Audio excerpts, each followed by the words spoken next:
Shalom Bapak Ibu Saudaraku sekalian. Eh, Hari ini kita tetap di dalam tema di bulan ini adalah bangkit ya, bangkit dan membangun. Boleh slide-nya judul slide-nya dipasang. Saya mau mengambil judul bangkit dan membangun bersama Tuhan, dan saya ambil dari kitab Nehemia. Nehemia 2 ayat 17 sampai 18. Bapak Ibu boleh buka Alkitabnya. Saya mendorong kita semua bisa, kalau ke gereja, bawa Alkitab yang besar ya. Memang sudah modern, sudah canggih ya, semua ada di handphone ya, mudah, ringan. Tapi apa ya, kalau anak muda bilang kayak ada sensasinya ya. Maksudnya ketika membaca tuh beda ketika dengan di handphone maupun di sini sebenarnya gitu ya. Tapi kalau memang nggak bisa juga nggak apa-apa, bukan berarti harus ya. Tapi kalau bisa punya Alkitab yang buku gitu ya di rumah, kalau emang nggak bisa dibawa pergi-pergi, tapi di rumah bisa belajar sambil punya catatan. Saya biasanya ada catatan dan saya memakai pensil warna untuk mewarnai Alkitab saya gitu. Jadi itu menolong saya untuk lebih menikmati firman Tuhan itu, ayat dari Alkitab itu ya, digaris bawahin lagi seperti itu ya. Dan sudah ada Alkitab TB2 ya, terjemahan Alkitab terjemahan edisi 2. Itu mari kita membaca ayatnya. Yang pria membaca ayat yang ganjil dan yang wanita membaca ayat yang genap. Mari yang bapak-bapak, yang brother, yang single juga membaca. 1, 2, 3. Berkatalah aku kepada mereka, kamu lihat kemalangan yang kita alami, yakni Yerusalem telah menjadi reruntuhan dan pintu-pintu gerbangnya telah terbakar. Mari kita bangun kembali tembok Yerusalem, supaya kita tidak lagi dicela. Lanjut, kita yang wanita. Ketika ku beritahukan kepada mereka betapa murahnya tangan Allahku yang melindungi aku, dan juga apa yang dikatakan raja kepadaku, berkatalah mereka, kami siap membangun. Dan dengan sekuat tenaga mereka mulai melakukan pekerjaan yang baik itu. Haleluya, amin ya. Slide-nya. Ini kitab Nehemia. Mungkin ada dari Bapak Ibu yang belum membaca kitab Nehemia. Saya hanya mengambil sedikit, siapa sih Nehemia itu? Nehemia adalah seorang nabi ya, tapi dia ada di dalam pembuangan ya, waktu kerajaan Yehuda runtuh ya, dan semua dirampas, bangsa Israel ditawan dan dibawa ke Babel, yang mati ya terbunuh di Yerusalem ya. Jadi Nehemia ini adalah pejabat tinggi di kerajaan Persia, yaitu Raja Artasasta ya. Jadi dia bekerja kepada musuh ya, karena ditawan, tapi hatinya tetap kepada Allah yang hidup. Nah, saya mau sedikit kasih gambaran dari 2 ayat tadi. Jadi Nehemia ini mendengar kabar dari Yerusalem. Jadi sebelum Nehemia sudah ada 2 orang sebenarnya yang datang ke Yerusalem, yaitu Zerubabel, imam, dan satu lagi adalah Ezra ya, yang diutus oleh raja yang Artasasta, Ezra sebelumnya, untuk kembali ke Yerusalem. Itu kemurahan Tuhan ya, kepada raja, memberikan bangsa Israel boleh kembali ke Yerusalem. Zerubabel waktu itu membangun bait suci ya. Nah, Nehemia ini kedatangan ya seorang yang salah seorang dari saudara-saudara yang bersama dari Yehuda ya, dan dia tanya kabarnya dan dibilang bahwa tembok Yerusalem telah terbongkar dan pintu-pintu gerbangnya telah terbakar. Dia mendengar kabar sedih, karena apa, dia bangsa Israel ya, dia sedih gitu, kok Yerusalem kotanya porak-poranda gitu ya, kotanya bahkan gerbangnya runtuh, kan nggak dibangun makin lama, dan banyak Juga orang-orang di sana juga enggak lagi sama Tuhan begitu. Jadi tapi waktu itu kalau kita baca di Nehemia 1 ayat 4, ketika ku dengar berita ini, aku pun duduk menangis dan berkabung. Selama beberapa hari aku berpuasa dan berdoa ke hadirat Allah semesta. Aku berkata, ya Tuhan Allah semesta langit, Allah yang maha besar dan dahsyat, yang berpegang pada perjanjian dan kasih setianya terhadap orang yang mengasihinya dan menaati perintahnya. Berilah telingamu, bukalah matamu, dan dengarkanlah doa yang hambamu panjatkan ke hadiratmu siang malam bagi orang Israel. Wow, Nehemia berdoa.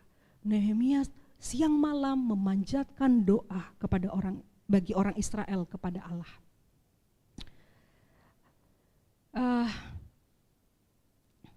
Nehemia sangat sedih sekali ya. Dia datang kepada Tuhan dan kemudian dia meminta izin kepada raja untuk kembali ke Yerusalem untuk membangun tembok.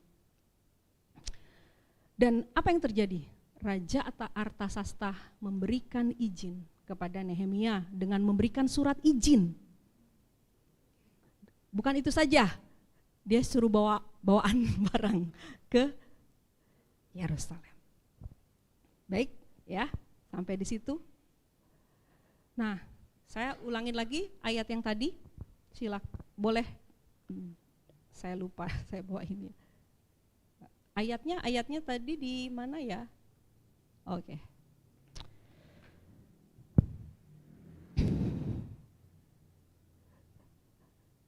Dari cerita Nehemia ini kalau kita lihat bagaimana Nehemia adalah seorang yang dari bangsa Israel. Dia mengajak bangsa Israel dan dia ini pergi ke Yerusalem dan kemudian dia temuinlah beberapa orang di sana. Lalu dia bilang, kamu lihat ya kemalangan yang kita alami ini, yakni Yerusalem yang telah menjadi reruntuhan. Dia ngomong, dan pintu-pintu gerbangnya telah terbakar. Ayo kita bangun kembali tembok Yerusalem, supaya kita tidak lagi dicela. Dia mengatakan dengan, saya rasa Nehemia ini seorang yang wah gitu ya, kamu ayo dong supaya kita tidak lagi dicela. Saudara tahu kalau udah apa perasaan bangsa Israel pada saat itu? Bangsa Israel adalah bangsa yang dijanjikan Allah bahwa keturunannya akan seperti pasir di laut kan, akan memberkati bangsa-bangsa. Tapi pada saat bangsa Israel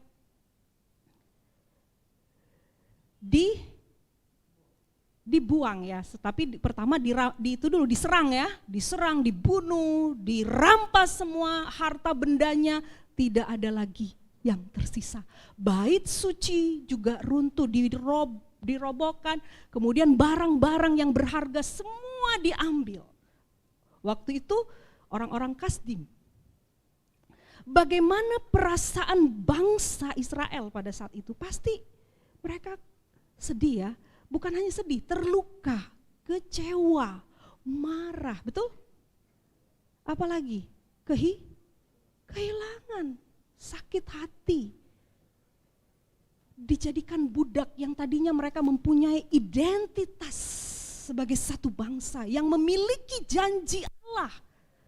Tapi sepertinya seolah-olah janji itu tidak akan pernah terjadi.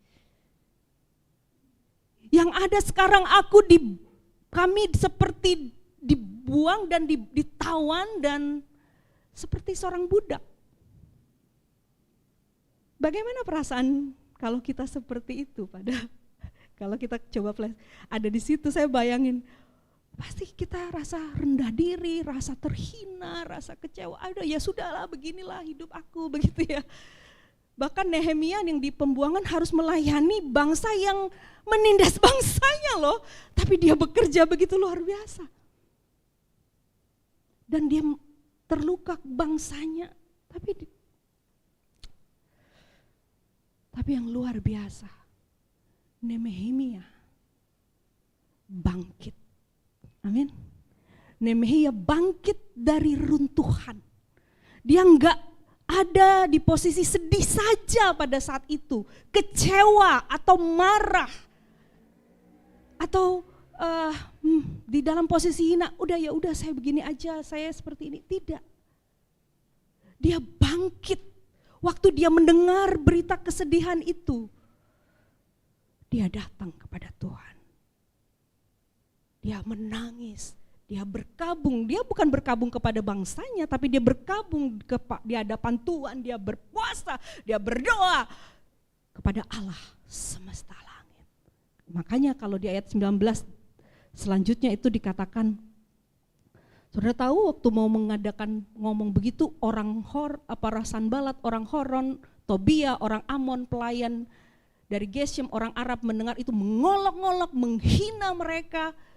Kata mereka, apa yang kamu lakukan? Kamu mau berontak sama raja ya?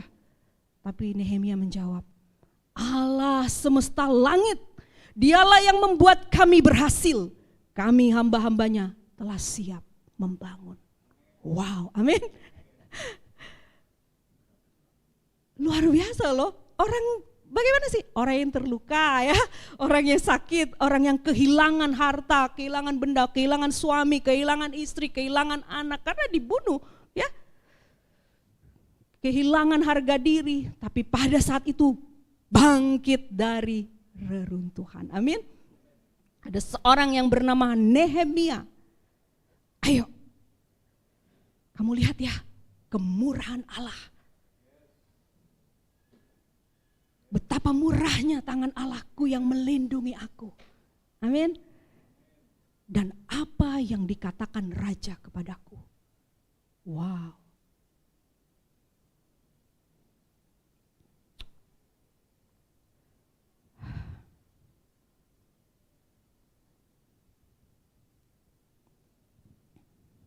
Bagaimana respon rakyat Israel? Rakyat Israel bangkit. Waktu mendengar dari Nehemia, ayo bangkit, ada seorang yang bangkit. Dia bangkit. Mereka bangkit dan membangun, dan mereka dengan sekuat tenaga, mereka mengerjakannya. Mungkin ada kondisi kita mirip dengan keadaan Nehemia dan bangsanya. Sepertinya hidup kita berantakan. Tidak tertata.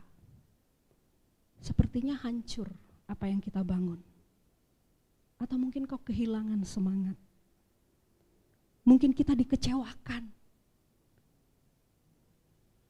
Mungkin itu melukai hati kita. Mungkin kepercayaan diri kita hilang. Ya sudahlah Tuhan. Aku capek, aku lelah. Aku mungkin janji itu enggak akan jadi dalam hidupku. Tidak ada jalan, buntu. Semua tidak seperti yang diharapkan. Seperti tembok Yerusalem yang runtuh. Mungkin masih ada sedikit-sedikit sisa bangun temboknya. Tapi beritanya, jangan berhenti. Jangan diam. Seperti Nehemia, dia berdoa, dia berpuasa, dia mencari apa yang menjadi kehendak Tuhan bagi hidupnya dan bagi bangsanya. Keputusanmu menentukan orang di belakangmu.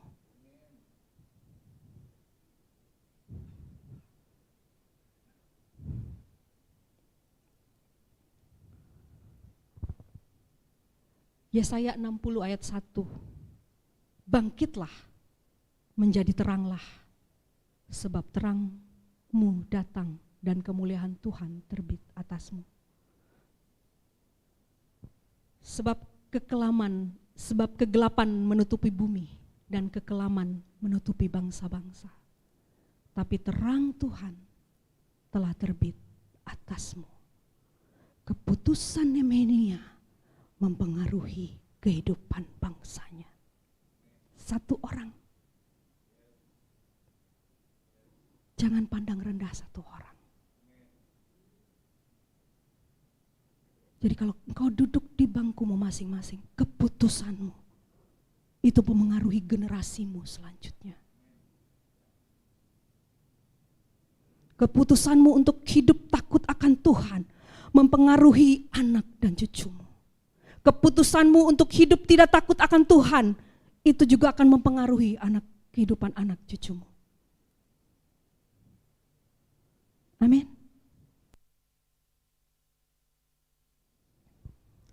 Mungkin dari contoh yang dunia, saudara tahu pendiri KFC. Dia baru di usia 65 tahun mencoba menawarkan resep ayam gorengnya ke berbagai restoran, tetapi lebih dari 1.000 restoran menolak dia, menolak idenya. Meski terus ditolak, Sanders tidak menyerah dan yakin bahwa resepnya memiliki potensi besar. Setelah ratusan penolakan, akhirnya ada satu restoran yang tertarik dan KFC mulai tumbuh di sana. Kini dari satu menjadi salah satu jaringan restoran cepat saji terbesar di dunia.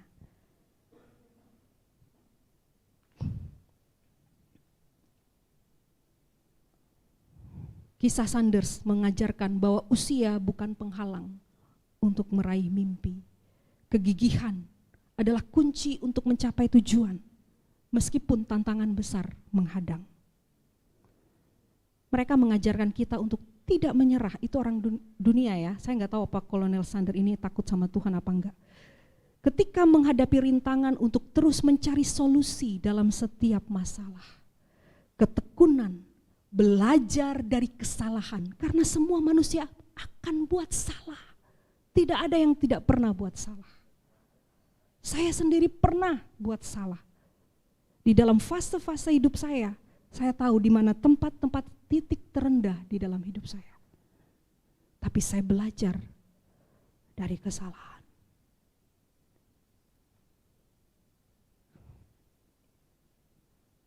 Tapi apakah ketika kamu salah tidak ada harapan?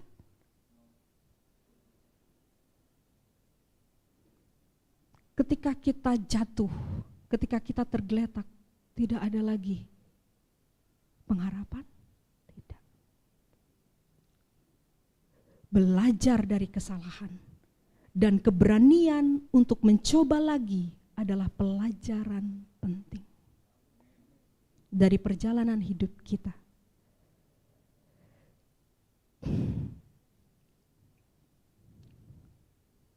Yang membedakannya adalah kemauan untuk bangkit. Amin. Kemauan untuk bangkit. Bangkit. Satu kata. Bangkit, bukan kue bangkit ya. Bangkit. Yang pertama, bangkit dari reruntuhan. Apapun kau, latar belakangmu. Yang kedua, bersama Tuhan. Mungkin slide-nya dari, oke.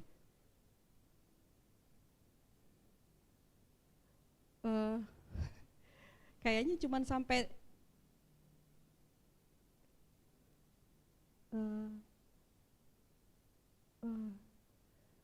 tidak ini ya, tidak jalan kayaknya. Oke, terima kasih. Bersama Tuhan membangun kembali. Yang pertama, mulailah dengan Tuhan. Mengapa Nehemia dan rakyat dapat berkata, mengambil tindakan untuk siap membangun? Karena ketika Nehemia mencari kehendak Tuhan, dia mendapatkan kemurahannya. Dan itulah yang membangkitkan semangat atas bangsa Israel. ada otoritas Allah. Bangsanya melihat ada Tuhan di dalam kehidupan Nehemia. Mereka bersemangat, mereka kembali mengingat bahwa ada janji Tuhan atas bangsanya. Jadi Bapak Ibu, bersama Tuhan kita kembali membangun. Mulailah dengan datang kepada Tuhan. Tekunlah di dalam doa dan pembacaan firman. Tekunlah di dalam penyembahan. Tekunlah dalam kelompok-kelompok doa ataupun kelompok-kelompok kersel atau ibadah. Tekunlah. Apapun yang kamu lakukan, apapun yang kamu impikan, yang kamu rindukan, rencanakan. Mungkin itu putusan penting di dalam hidupmu, baik itu bisnis, baik itu sekolah, kuliah, pekerjaan. Atau mungkin ketika engkau menentukan pasangan hidupmu, itu bukan main-main. Menentukan pasangan hidup itu adalah kamu ada dalam sebuah perahu dan kamu harus sampai kepada tujuan. Di dalam perahu, di dalam laut ataupun itu ada ombak ya, ada badai. Tapi kamu harus tetap di dalam perahu itu. Dan mengizinkan Kristus yang menjadi nahkodanya. Apapun tantangan yang kamu hadapi. Jangan keluar dari perahu. Tetaplah di perahu. Mulailah datang kepada Kristus. Ketika badai itu, wah, mungkin kau ribut dengan suamimu. Mungkin kamu marah dengan istrimu. Tetaplah dalam perahu.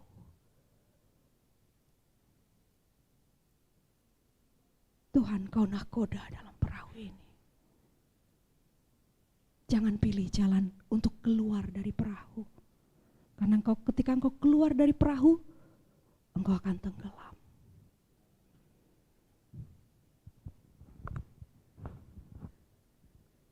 Saya nggak tahu, tapi kalau ada pergumulanmu, mulailah datang sama Tuhan.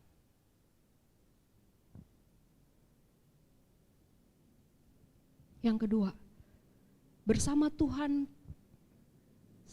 kita membangun kembali. Tuhan memanggil kita untuk bekerja di dalam rencananya Dia.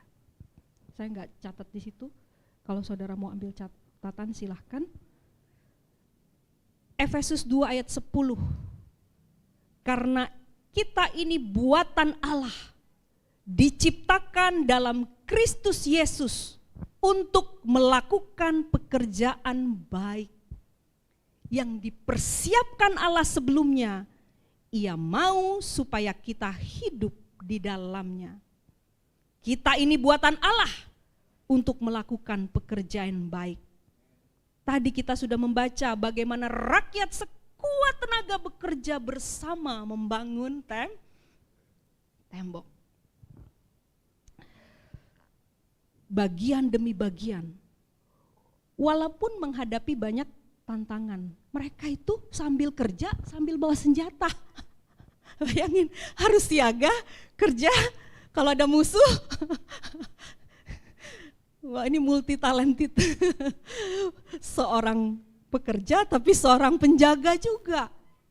Iya, kalau baca kitab, nanti baca ya kitab Nehemia ya.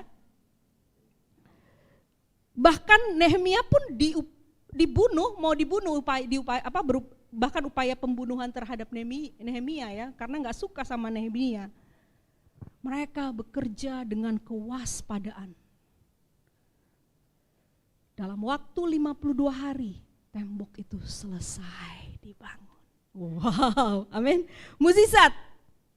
Itu adalah kerja sama.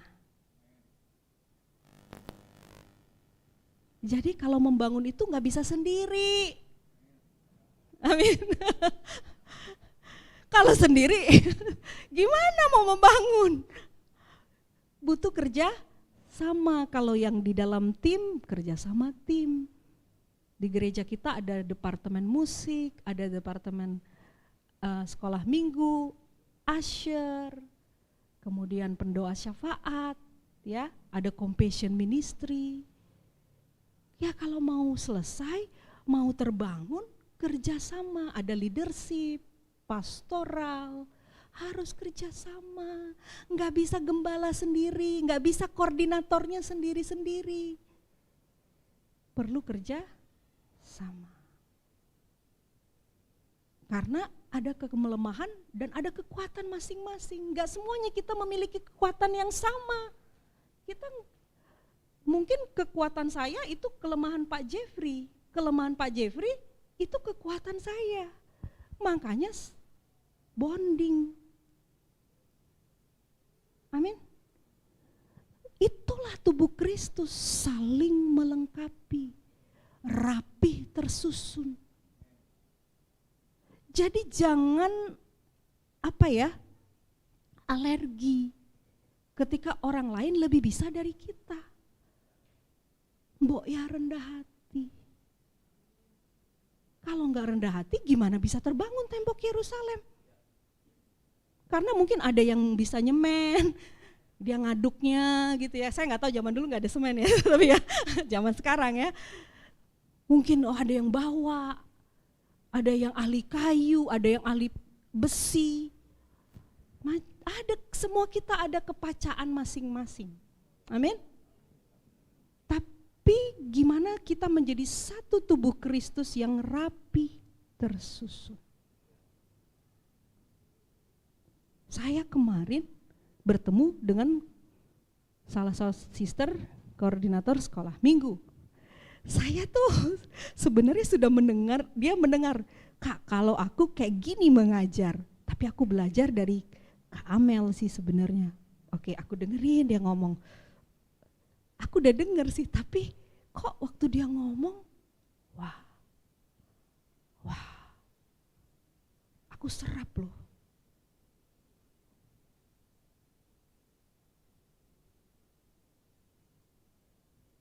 Saya mau belajar. Coba Bapak Ibu Saudaraku bilang, saya mau belajar. Walaupun saya sudah tua, walaupun saya pintar, berikan aku kerendahan hati.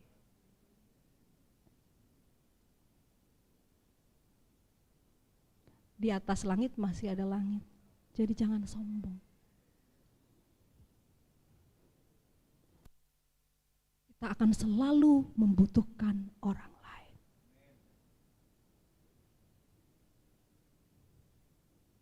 Tetaplah rendah hati, walaupun kadang kita terluka. Tetaplah rendah hati, karena Kristus mengajarkan kita. Tampar pipi kanan, beri pipi kiri. Itu rendah hati. Kalau kamu disuruh jalan 1 mil jadi 2 mil. Ada orang yang meminta jubah, kasih jubahmu, baju maksudnya.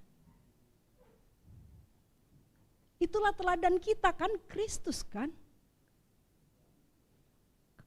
Kalau ngikut Kristus, ya Kristus ajarin gitu. Dia datang sebagai Mesias yang dijanjikan itu raja, itu bukan dia bawa pasukan yang besar. Memang bangsa Israel mengharapkannya begitu ya.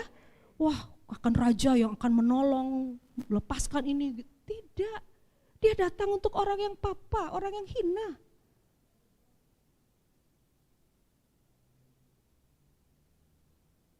Bahkan dia datang ke pelacur. Orang buta melihat, orang lumpuh berjalan. Dia nggak bawa tuh kemegahannya menjadi seorang raja, enggak. Kunci, kita mau membangun di dalam jemaat ini. Jemaat ini memang nggak besar. Tapi kalau kehidupan kita membawa dampak bagi komunitas kita. Pertama bagi keluarga kita. Hai suami, kasihlah istrimu. Hai istri, tunduklah sama suamimu.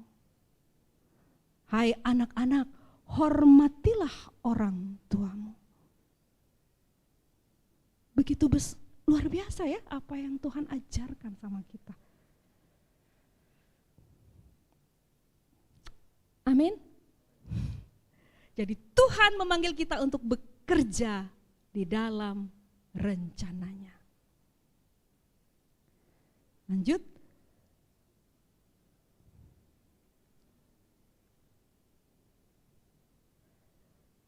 Memiliki sikap tidak mementingkan diri sendiri. Saya enggak taruh di situ ya.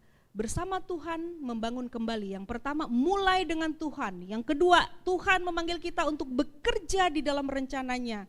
Yang ketiga memiliki sikap tidak mementingkan diri sendiri. Kalau kita baca Hagai 1 ayat 4. Apakah sudah waktunya kamu mendiami rumah yang Jadi ini pada zaman Dairus ya. Ini kepada Nabi Hagai, kepada Zerubabel bin Saltiel ini ya. Jadi beginilah firman Tuhan semesta alam, kata Tuhan. Bangsa ini berkata, sekarang belum tiba waktunya untuk membangun kembali rumah Tuhan. Lalu Tuhan ngomong dengan perantara Nabi Hagai. Bunyinya, apakah sudah tiba waktunya bagi kamu mendiami rumah-rumahmu yang dipapani dengan baik, sedang rumah ini tetap menjadi reruntuhan? Oleh sebab itu, beginilah firman Tuhan semesta alam. Perhatikanlah keadaanmu. Kamu menabur banyak, tapi membawa pulang hasil sedikit. Kamu makan, tetapi tidak sampai kenyang. Kamu minum, tetapi tidak sampai puas. Kamu berpakaian, tetapi badanmu tidak sampai panas. Dan orang yang bekerja untuk upah, ia bekerja untuk upah yang ditaruh di dalam pundi-pundi yang berlubang. Beginilah firman Tuhan semesta alam, perhatikanlah keadaanmu, jadi naiklah ke gunung, bawalah kayu dan bangunlah rumah itu. Maka aku akan berkenan kepadanya dan akan menyatakan kemuliaanku di situ. Amin. Aku akan berkenan dan menyatakan kemuliaanku di situ. Tuhan sedang menegur prioritas yang salah kepada bangsa Israel. Ini kita black ke yang tadi ke belakang Zerubabel ya. Bangsa ini berkata belum tiba waktunya nih bangun kembali rumah Tuhan. Tuhan menegur umatnya. Karena mereka beralasan belum waktunya bangun bait Allah. Padahal rumah mereka rumah yang bagus-bagus. Mereka lebih mementingkan kenyamanan pribadi daripada pekerjaan Tuhan. Kadang kita juga, betul? Benar enggak? Kadang kita juga, saya juga menunda pelayanan atau memberi untuk pekerjaan Tuhan. Karena sibuk dengan urusan kita masing-masing. Sibuk kuliah, sibuk kerja, sibuk sekolah, sibuk bisnis, sibuk rumah tangga. Ada aja, alasan kita banyak.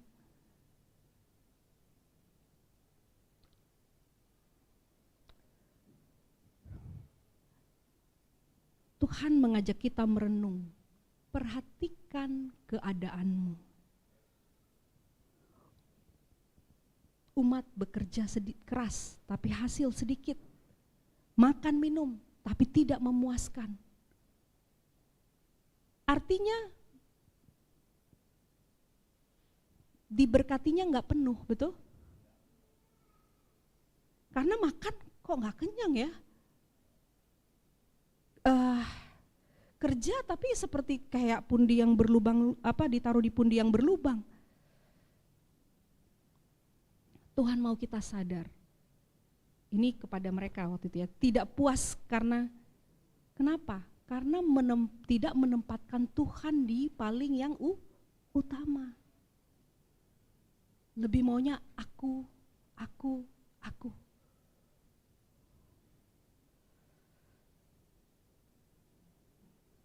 Tapi Tuhan memberikan solusi. Naiklah ke gunung, bawalah kayu, bangunlah rumah itu. naiklah ke gunung, bawalah kayu, bangunlah rumah itu. Naiklah ke gunung. Apa? Berbicara apa naik ke gunung? Datang sama Tuhan. Bangun hubungan kita dengan Tuhan. Karena yang bisa taruh kasih Tuhan, kerelaan hati itu hanya Tuhan sendiri.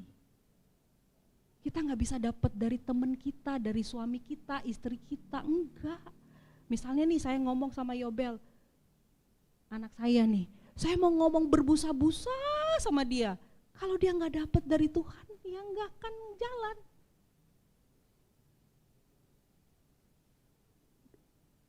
Tapi kalau Tuhan yang menaruhnya, itu akan berbeda. Makanya kita harus naik ke gunung. Mendengar dia berbicara sama kita.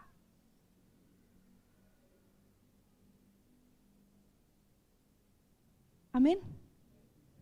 Gak bisa kita dapat dengan partner kita. Dapatnya tuh dari Tuhan. Mungkin partner kita bisa tolong. Tapi ketika kita dapat Tuhan, itulah yang menjadi pondasi kita untuk kita melakukan sesuatu. Yang menjadi dasar kita melakukan sesuatu. Hal-hal yang lain itu confirm, itu mendukung, itu kayak memotivasi kita lagi. Tapi yang pertama kita harus datang kepada Tuhan dan mulai bangun.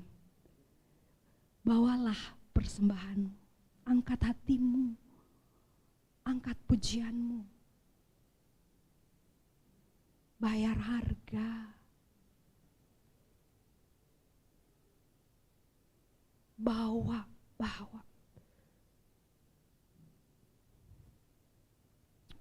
Dan mulai bangun hubunganmu dengan Tuhan. Hubungan yang dalam. Hubungan yang pengenalan akan Allah yang benar. Mengenal Bapa dan mengenal Yesus Kristus yang telah Bapa utus kepada kita.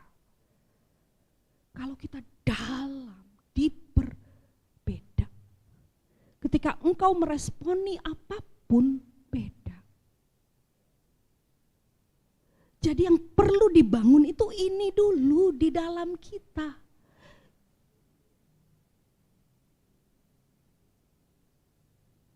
Anak muda, ini yang perlu dibangun.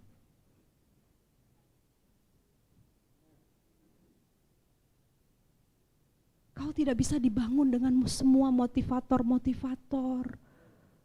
Kau pakai TikTok, gak bisa. Ya, kau hanya bisa dibangun di dalam Dia. Itulah pondasimu yang kuat, anak-anak muda. Bukan statusmu di kampus. Firman Tuhan katakan, carilah dahulu kerajaan Allah, maka semuanya akan ditambahkan kepadamu. Mengapa Allah berkata itu?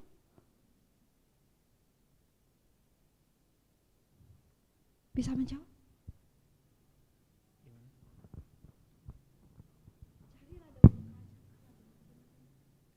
Agar kita memprioritaskan mencari kebenaran firman terlebih dahulu sebelum segalanya. Dapat? Terima firman Tuhan itu.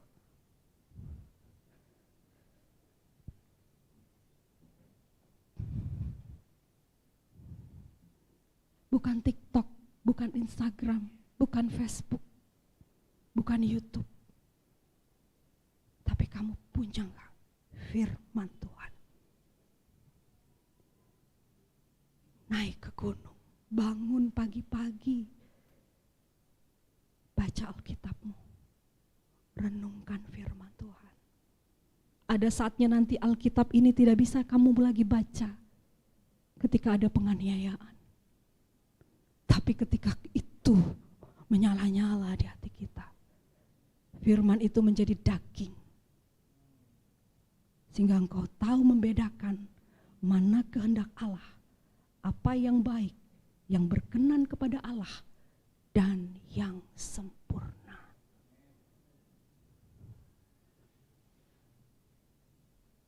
Tuhan mau pakai anak-anak muda di sini. Kalian adalah generasi selanjutnya.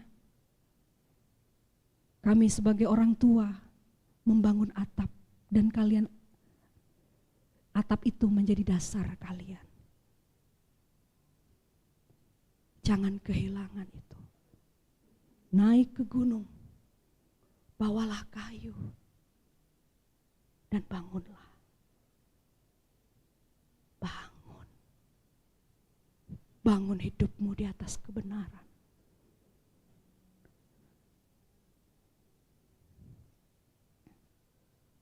Dan Tuhan katakan, aku akan berkenan dan dipermuliakan. Dan Tuhan tidak akan menunda-nunda. Bagaimana dengan kita semua? Kita dipanggil untuk membangun kehidupan kita. Keluarga, gereja, komunitas rohani. Apa peranmu di situ dalam membangun? Ketika engkau sudah naik, membawa kayu dan membangun. Pertanyaannya, bagaimana dengan kita? Bagaimana saya dan saudara? Tetap ingat, mulai dengan doa, perenungan firman, dan didasari kasih Allah, kita terlibat di dalam pelayanan, dalam membangun rumah Tuhan. Mungkin kau sakit, susah untuk datang ke gereja, tapi di rumah kau bisa berdoa. Mungkin uangmu terbatas, tapi bisa memberi sedikit walaupun uang terbatas. Jangan habiskan semua waktumu untuk kerja, dan kerja. Ketika nafasmu sudah diambil sama Tuhan, tidak bisa lakukan apa-apa lagi. Yang ketiga, terus melangkah ke depan. Filipi 3 ayat 13 sampai 14. Tidak apa-apa. Saya minta Saudari Herna boleh membacanya. Filipi 3 ayat 13 sampai 14.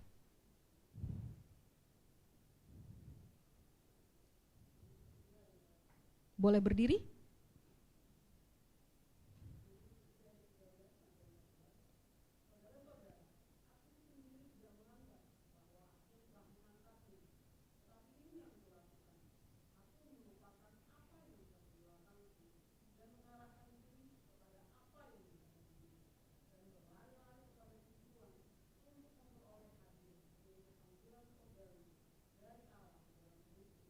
Amin. Sesudah membangun, kita terus melangkah ke depan. Melupakan apa yang ada di belakang kita. Gak usah ditoleh-toleh lagi. Karena masa lalu bisa menghambat atau menghentikan langkah kita. 2 Korintus 5 ayat 17. Sebab di dalam Kristus kita adalah ciptaan yang baru. Yang lama sudah berlalu, yang baru sudah datang. Saudara dan saya memiliki Kristus. Tidak seperti Nehemia. Kita sudah memiliki Kristus. Kita enggak noleh lagi, enggak ingat lagi yang di belakang. Karena ini menghentikan kita untuk maju. Dan itu yang iblis mau. Mungkin itu robek hatimu. Mungkin itu membuat engkau benar-benar down sekali. Tapi jangan lihat ke belakang. Sebentar bolehlah sebagai kaca spion. Ingat bangsa Israel, waktu melihat dia pergi dari Mesir, dia, aku enak di Mesir. Padahal ada janji di depan yang begitu indah, Kanaan ya. Tapi di sana ada bawang pre, kalau Pak Jeffrey sering khotbahin itu ya. ada ini, wah. Dia nggak melihat bagaimana Allah sudah membawa begitu jauh perjalanan rohani mereka untuk sampai ke tanah perjanjian. Begitu pula saya dan saudara yang sudah ditebus dengan darah Yesus, yang sudah menerima Kristus dan berjalan di dalam Kristus.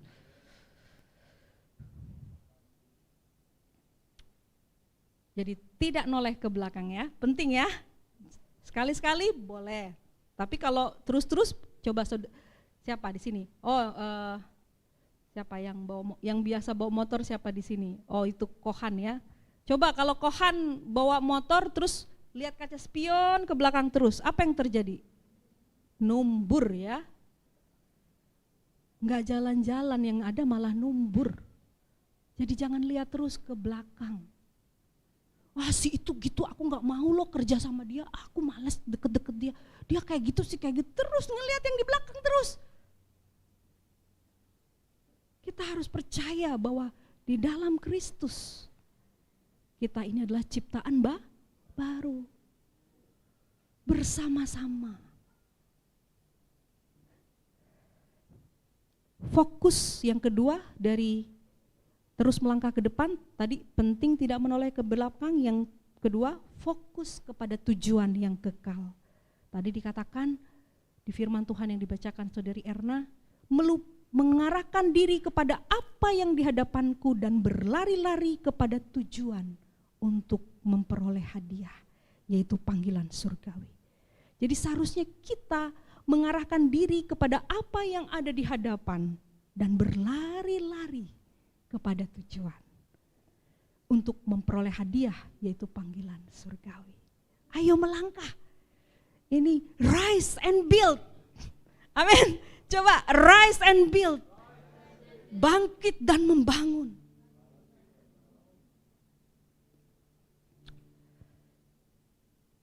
Setelah selesai, Nehemia mencatat nama-nama orang yang kembali dari pembuangan. Imam Ezra membacakan kitab Taurat di depan semua orang. Mereka menangis serta bertobat. Rakyat membuat perjanjian baru dengan Tuhan untuk hidup taat dan kudus. Penduduk Yerusalem kembali.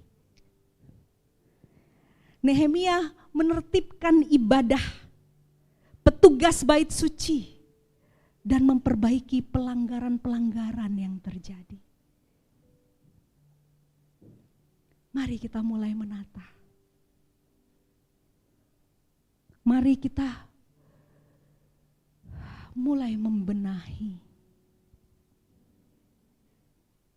Karena waktu itu bangsa Israel sudah banyak yang kawin campur, tidak lagi takut sama Tuhan, setengah-setengah, kiri iya, kanan iya.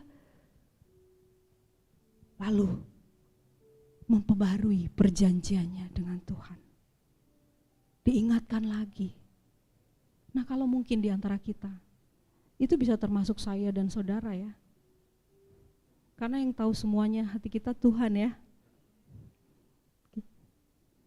Mungkin kamu leader, mungkin kamu pemimpin, pelayan. Ayo, tata kembali hidupmu. Buat komitmen kepada Allah untuk berjalan dengan terus mengarahkan pandangan kita kepada Dia. Mengarahkan pandangan kita kepada Dia. Bukan kepada kiri kanan, belakang, kepada Dia, kepada Kristus. Kekasih kita sejati yang rela memberikan dirinya di kayu salib untuk mati bagi kita semua, untuk dosa saya dan saudara, untuk kelemahan saya dan saudara, untuk keterbatasan saya, keterbatasan saudara. Bukan hanya mati, dia contoh yang sempurna. Dia bangkit pada hari yang ketiga. Dia menang atas maut. Dialah contoh sejati kita. Makanya pandang Kristus.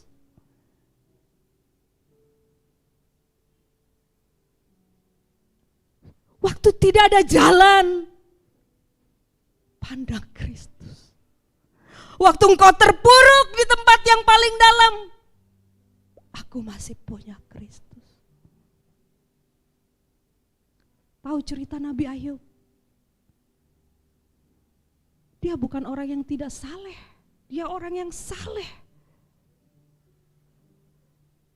Tapi 4 pelayannya mengatakan semua habis.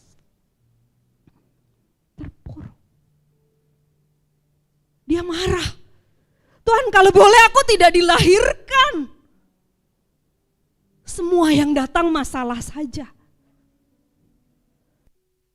Tapi Tuhan mengingatkan Ayub.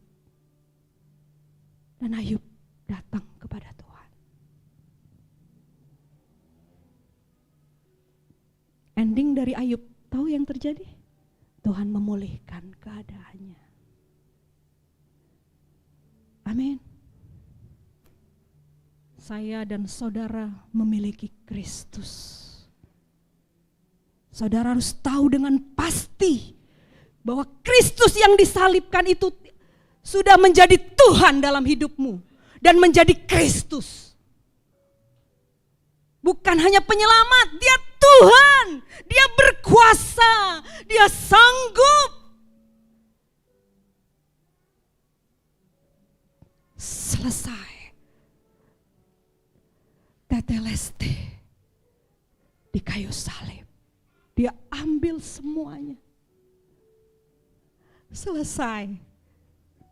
Dan dia mau membangun hidup saya dan saudara.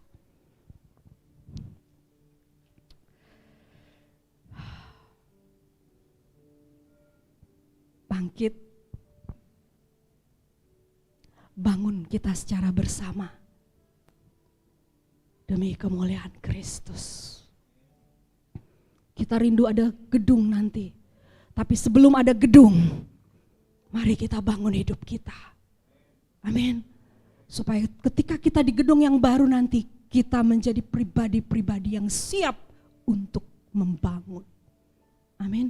Karena kita sendiri sudah dibangun. Terpujilah nama Tuhan. Saudara ambil waktu berdoa. Di mana peran